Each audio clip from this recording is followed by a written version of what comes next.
clearly qualifying for a Rugby World Cup and getting one step closer is pivotal. And Samoa have now done that. Now, they're in a playoff scenario where they've got to play 3 games.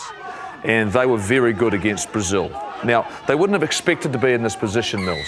And circumstances around player availability has led them down this path. But the fact they were dominant in this game, they're now going to take on Belgium, who are in Namibia, to get their way through. They're going to make it, but they're going to do it the hard way. Yeah, and you've still got to go. They are favourites, right? They've been at Rugby World Cups before, but you've got, on the other side, you know, teams that are really hungry to disrupt. And when you're going over and playing in somewhere else, which it's not at home, is not very easy as well. The players making themselves available. Obviously, they've sort of parked that up, but they're one step closer.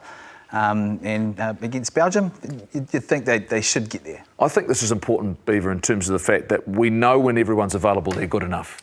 And if they were to miss out, that you start thinking to yourself, we haven't got one of teams that are pivotal to the game across the globe. Oh, absolutely. And you've got to think the next World Cup, we're going to have a round of 16. So for the quality of the competition, if you're going to have knockout games where the All Blacks are playing Belgium, for example, famously hot chocolates, I do believe, or what else, you know, we need the quality of a Samoa who we know if we get to a quarterfinal or get to a round of 16, they're going to be more than just nuisance value. They're going to be able to physically compete with the big boys and make a game of it. And remembering that the World Cup has expanded in Australia, there's gone from 20 to 24 teams. So if you have a look at the world rankings, and the top 6 has become really, really important in regards to where you are protected in those polls. And then from there, we're getting clarification exactly how they're going to do it from World Rugby. But this is where it sits right now, Gus. And there's 2 teams. There's Belgium and Samoa in the top 24 who haven't qualified for the Rugby World Cup. And so you look at that, there's your top 24. And,